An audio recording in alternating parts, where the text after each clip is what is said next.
Looks maxing community में एक method इतना वायरल हो चुका है कि हर दूसरा इंसान इसके बारे में बात कर रहा है। MPR method. कुछ लोग क्लेम करते हैं कि इससे उनकी जो लाइन पहले से ज्यादा शार्प और चिन ज्यादा फॉरवर्ड दिखने लगी। कुछ लोग तो बिफोर एंड आफ्टर फोटोज भी शेयर करते हैं, लेकिन इंटरनेट पर जितनी तारीफ इस मेथड की होती है उतने ही लोग इसे फेक भी बोलते हैं। तो आखिर MPR मेथड है क्या और इसके पीछे लॉजिक क्या है? सबसे पहले एक चीज समझ लो, MPR कोई एक्सरसाइज नहीं है, ना ही ये जिम मूवमेंट है और ना ही ये सर्जरी का रिप्लेसमेंट। ये एक टेक्निक है जिसमें टंग, जॉ और नेक मसल्स की पोजीशन पर फोकस किया जाता है। इस मेथड को पॉपुलर करने वाले लोग मानते हैं कि अगर फेस और नेक मसल्स को एक स्पेसिफिक पोजीशन में होल्ड किया जाए तो टाइम के साथ फेशियल अपीयरेंस बेटर लग सकती है। यहीं से सबसे बड़ा कंफ्यूजन शुरू होता है, क्योंकि बहुत सारे लोग अपीयरेंस इंप्रूव होने को बोन स्ट्रक्चर चेंज होना समझ लेते हैं, जबकि ये दोनों अलग बातें हैं। सोचो, अगर कोई इंसान सीधा खड़ा हो, चिन को प्रॉपर पोजीशन में रखे और नेक पोस्चर इंप्रूव कर ले, तो बिना किसी सर्जरी के भी उसकी जो लाइन पहले से ज्यादा डिफाइंड लग सकती है। इसी वजह से MPR मेथड को लेकर इतनी डिबेट होती है। एक साइड के लोग कहते हैं ये काम करता है, दूसरी साइड कहते हैं ये सिर्फ पोस्चर का इफेक्ट है। और सच जानने के लिए सिर्फ बिफोर एंड आफ्टर फोटोज काफी नहीं होती, हमें समझना पड़ता है कि MPR के अंदर एक्चुअली क्या क्या जाता है, किस मसल पर फोकस होता है, कितनी फोर्स लगानी होती है और सबसे इंपॉर्टेंट, लोग इससे करते कैसे हैं। क्योंकि अगर टेक्निक ही गलत हो तो किसी भी मेथड का रिजल्ट देखना इम्पॉसिबल है। MPR मेथड को समझने से पहले एक बात क्लियर कर लो, ये कोई फोर्स एक्सरसाइज नहीं है। जितनी ज्यादा फोर्स लगाओगे उतना ज्यादा रिजल्ट मिलेगा, ऐसा बिल्कुल नहीं है। सबसे पहले अपनी बॉडी पोस्चर ठीक करो, चेस्ट नेचुरली ऊपर, शोल्डर्स रिलैक्स्ड और नेक को सीधा रखो। अब बात आती है टंग की। टंग का सिर्फ टिप नहीं, बल्कि जितना कंफर्टेबल हो टंग का ज्यादा हिस्सा अपर पैलेट को टच करने की कोशिश करो, लेकिन फोर्स से नहीं, नेचुरल प्रेशर के साथ। अब जाओ, बहुत लोग MPR करते वक्त टीथ को बहुत जोर से प्रेस करते हैं, ये सबसे कॉमन मिस्टेक है। जाओ को टाइट लॉक करना MPR नहीं है, सिर्फ इतना जाओ नेचुरली क्लोज्ड, फेस पर एक्स्ट्रा टेंशन नहीं होनी चाहिए। अब नेक, यहीं पर ज्यादातर लोग गलती करते हैं, वो चिन को ऊपर उठा देते हैं या फिर नेक को आगे निकाल देते हैं। दोनों ही रॉन्ग पोजीशन है। करेक्ट पोजीशन में चिन हल्का सा अंदर रहता है और नेक बिल्कुल न्यूट्रल। इस पोजीशन में तुम्हें नेक के नीचे और जॉ के आसपास हल्का एंगेजमेंट फील हो सकता है, पेन नहीं, सिर्फ एंगेजमेंट। अगर पेन हो रहा है या हेडेक आ रहा है तो या तो फोर्स बहुत ज्यादा है या टेक्निक गलत है। अब सबसे बड़ा सवाल, कितनी देर करना चाहिए? इंटरनेट पर अलग अलग लोग अलग एडवाइस देते हैं, कोई 30 मिनट बोलता है, कोई 2 घंटे, कोई पूरे दिन, लेकिन इसके लिए कोई एस्टैब्लिश्ड साइंटिफिक गाइडलाइन मौजूद नहीं है। इसलिए ओवरडो करना स्मार्टनेस नहीं, सबसे पहले टेक्निक को सही सीखना ज्यादा इंपॉर्टेंट है। लेकिन अब असली सवाल ये नहीं है कि MPR कैसे करते हैं, असली सवाल है इससे एक्चुअली चेंज क्या होता है। क्या जॉ लाइन परमानेंटली शार्प हो सकती है? क्या चिन आगे आ सकती है? या फिर सिर्फ अपीयरेंस टेम्परेरीली इंप्रूव होती है? अब आता है सबसे बड़ा सवाल, MPR मेथड से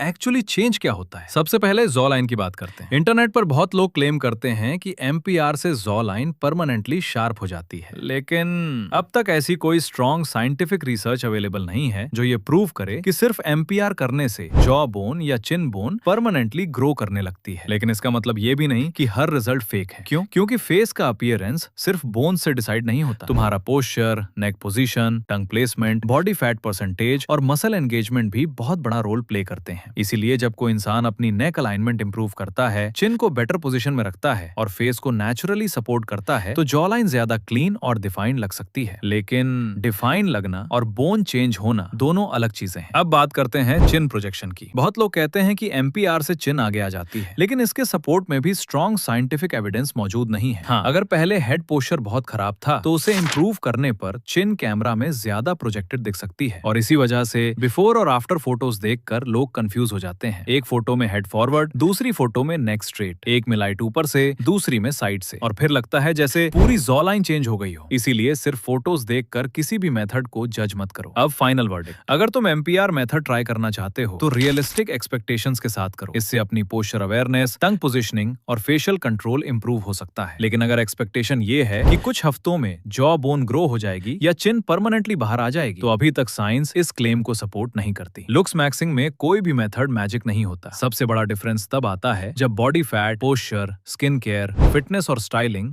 सब एक साथ इंप्रूव होते हैं। और शायद इसीलिए कुछ लोगों को MPR से डिफरेंस महसूस होता है और कुछ लोगों को बिल्कुल भी नहीं। इसलिए किसी भी ट्रेंड को ब्लाइंडली फॉलो मत करो, पहले समझो फिर डिसाइड करो।